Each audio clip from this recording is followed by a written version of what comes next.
Hello everyone, good morning, જય શ્રી કૃષ્ણ, જય માતાજી. કેમ છો બધા? આજના મારા નવા બ્લોગમાં તમારા બધાનું સ્વાગત કરું છું.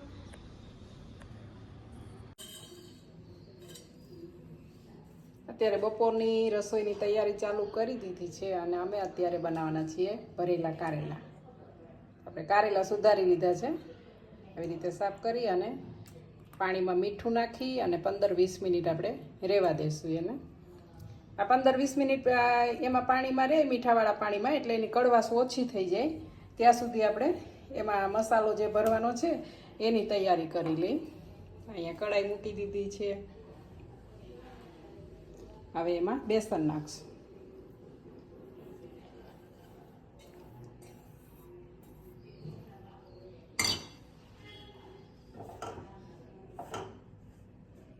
બેસનને સરસ એવું શેકી લેશું.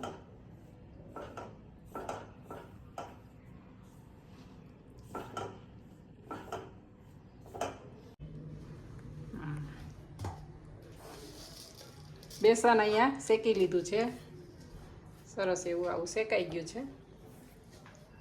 હવે આમાં સિંગદાણા લઈ લીધા છે. સિંગદાણામાં નાખશું તલ અને વરિયાળી, અડધી ચમચી જેટલી વરિયાળી નાખશું અને એને ખાંડી લેશું. ક્યાં ખરાબ થઈ? મસાલામાં મેં આ સિંગદાણા ને તલ અને વરિયાળી એને મેં ખાંડી લીધા છે અને આ છે ખાટું મીઠું ચવાણું, એને પણ ખાંડી લીધું છે અને લસણ પણ નાખ્યું છે અને સાથે થોડોક ગોળ નાખ્યો છે.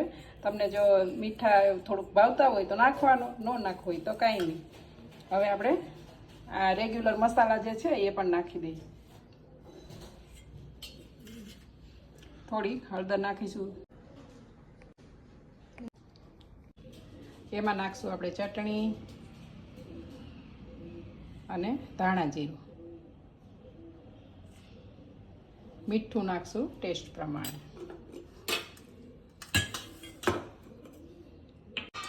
ટેસ્ટ પ્રમાણે મીઠું અને નાખશું આપણે બેસન જે શેકીને રાખ્યું છે એ પણ એમાં નાખી દઈશું. એમાં થોડો ગરમ મસાલો પણ નાખશું અને લીંબુ નીચોવી દઈશું. હવે નાખશું એમાં તેલ.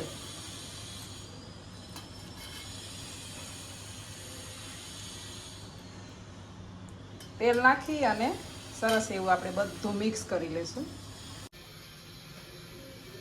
મસાલો સરસ મિક્સ થઈ ગયો છે, મસ્ત મસાલો બન્યો છે.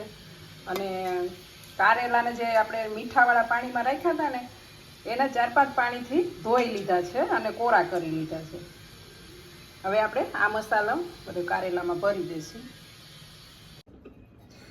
કારેલા બધા ભરી લીધા છે, મસાલો બધો આવી રીતે ભરી અને હવે કરશું વઘાર. તો તેલ મૂકી દીધું છે, તેલ ગરમ થાય એટલે નાખશું જીરું. જીરું થોડુંક તતડે પછી નાખશું એમાં હિંગ અને ડુંગળી ટમેટાની ગ્રેવી કરી લીધી છે.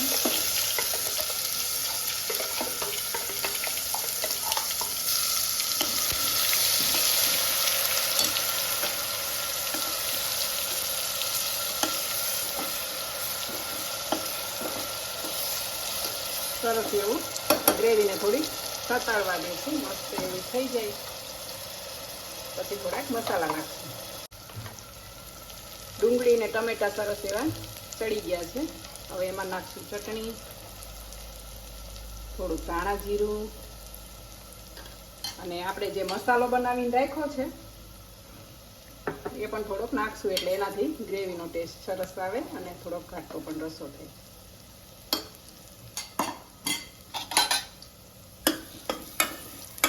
સરસ એને હલાવી લઈશું.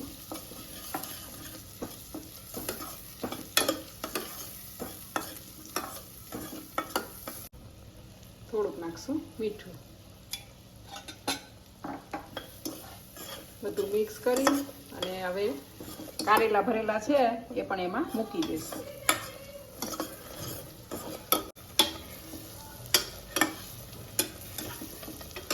કારેલા પણ અંદર મૂકી દીધા છે મસાલામાં. થોડુંક એને હલાવી અને આપણે થોડુંક પાણી પણ નાખી દઈશું.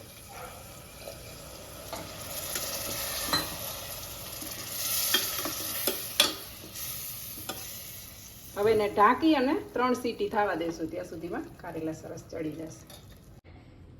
કારેલાનું શાક બની ગયું છે. તમે જોઈ શકો છો કેટલું મસ્ત બન્યું છે.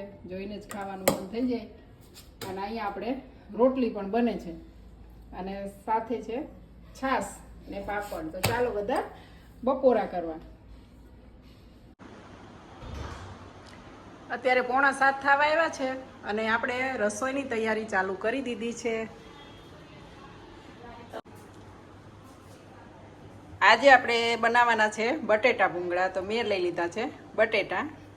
તો એને પહેલાં બોઇલ કરી લેશું.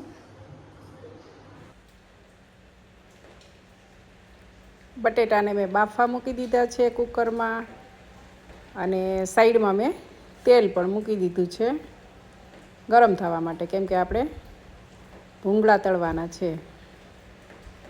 તો બટેટા બફાય એટલી વારમાં આપણે ભૂંગળા તળી લઈશું. તેલ ગરમ થઈ ગયું છે તો આપણે ભૂંગળા તળી લઈ. બટેટા બફાય એટલી વારમાં ભૂંગળા તળાઈ જશે. બે કામ સાથે થઈ જાય.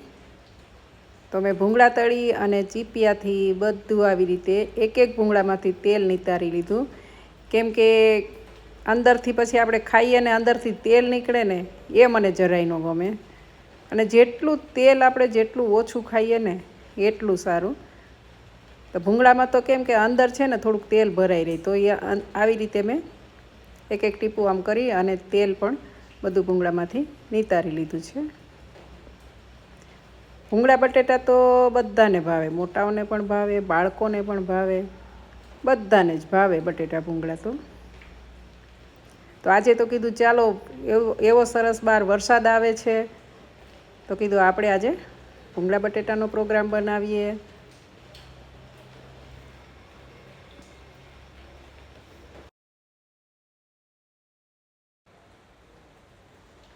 ભૂંગળા બધાય તળાઈ ગયા છે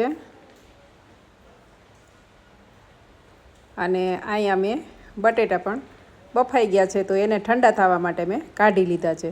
પણ ખાલી બટેટા ભૂંગળાથી થોડું પેટ ભરાશે આપણું, સાઈડમાં કંઈક તો બીજું ખાવા જોશે જ ને, કેમ કે રાત્રે પાછી ભૂખ લાગી જાય. ખાલી બટેટા ભૂંગળા ખાઈએ તો રાતે પાછી ભૂખ લાગે. તો કીધું ચાલો આજ તો સાઈડમાં થોડાક ઇન્સ્ટન્ટ ઢોકળા બનાવી નાખું. એના માટે મેં લઈ લીધો છે રવો અને રવામાં આપણે અડધી વાટકી જેટલું દહીં નાખીશું. દહીં નાખી અને સરસ એવું એને મિક્સ કરી લઈશું.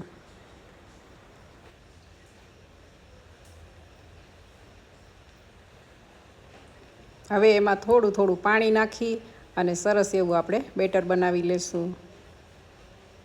બહુ વધારે પાણી નહીં નાખી દેવાનું, થોડું થોડું જરૂર લાગે એ પ્રમાણે આપણે બેટર બનાવી લઈશું અને એને 10-15 મિનિટ માટે રેસ્ટ આપીશું. આવું સરસ ખીરું થઈ ગયું છે.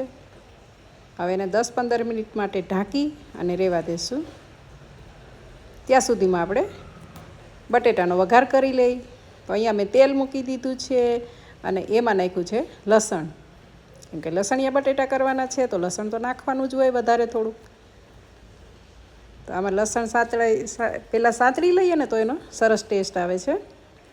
તો લસણ મેં આવી રીતે સરસ એવું સાતળી લીધું છે અને અલગ વાટકામાં મેં મરચું અને ધાણા જીરુંને પણ પલાળીને રાખ્યું છે. પછી આપણે એને મિક્સ કરી દઈશું, કેમ કે જો તમે કોરું મરચું નાખશો ને તો આમાં એ બળી જશે, કલર પણ એનો ચેન્જ થઈ જશે. તો એને પાણીમાં પલાળી અને પછી આમાં નાખવાનું અને એનો કલર પણ સરસ આવે છે અને ટેસ્ટ પણ સરસ આવે છે. હવે એને થોડુંક એવું આપણે સાતળી અને પછી એમાં બટેટા મિક્સ કરી દઈશું.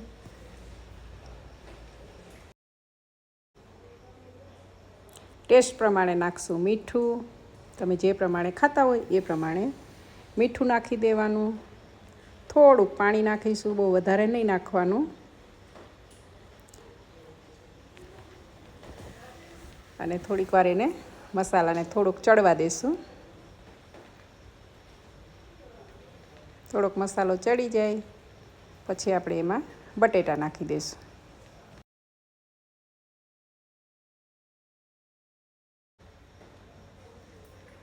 મસાલો સરસ એવો સાતળી લીધો છે. હવે આપણે એમાં બટેટા બાફેલા જે રાખ્યા છે પીસ કરીને એ પણ એમાં એડ કરી દઈશું.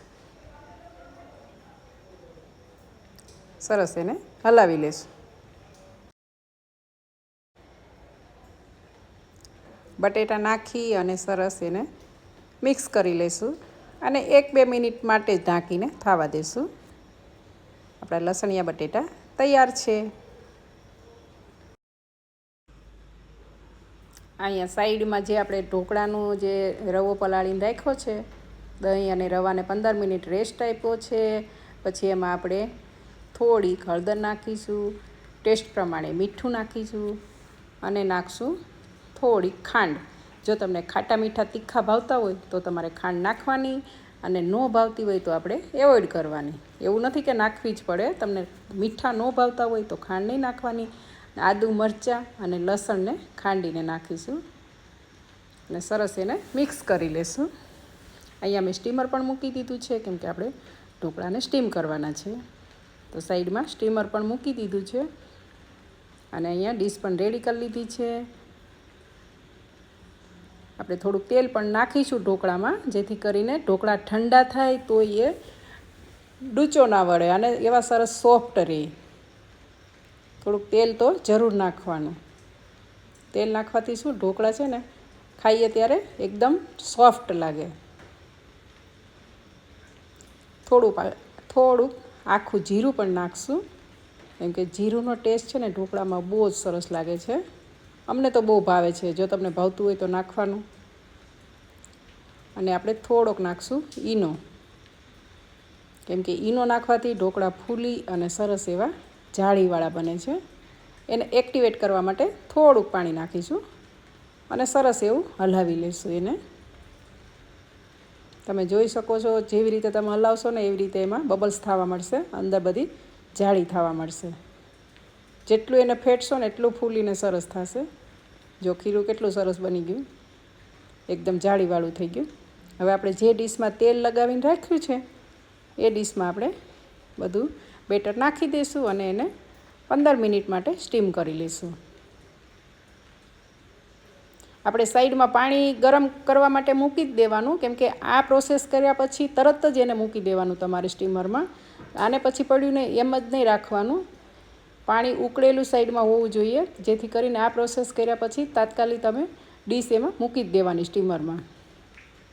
ઉપરથી થોડુંક આપણે લાલ મરચું પણ નાખીશું. હવે 15 મિનિટ માટે આપણે સ્ટીમ થવા દઈશું.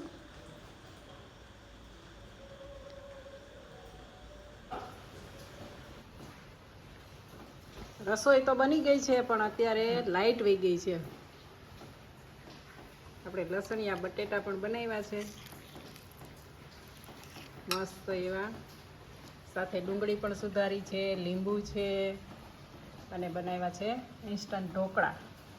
એની સાથે આપણે ચટણી પણ બનાવી છે સરસ એવી, અને સાથે છે રોટલી અને કારેલા. તો લાઇટ તો નથી પણ અમે અત્યારે હવે અહીંયા બેટરી પણ રાખી છે, તો હવે અંધારે અમે જમી લેશું. 8:30 થવા આવ્યા છે ને વરસાદ બંધ થતો નથી. અત્યારે વરસાદ ચાલુ થઈ ગયો છે. વરસાદ તો થોડોક આવે છે પણ લાઇટ વહી ગઈ છે ક્યારની. એટલે ભૂંગળાને તો મેં આમાં પેક કરી દીધા છે તળીને, કેમ કે અત્યારે આવું વાતાવરણ છે તો ભૂંગળા બધા હવાઈ જાય. ભૂંગળાને આપણે તળી અને આમાં ડબલામાં બધે પેક કરી દીધા છે. ચાલો હવે અમે જમી લઈ. અને આજનો મારો બ્લોગ તમને કેવો લાગ્યો? સારો લાગ્યો હોય તો લાઈક, શેર અને સબસ્ક્રાઈબ કરજો.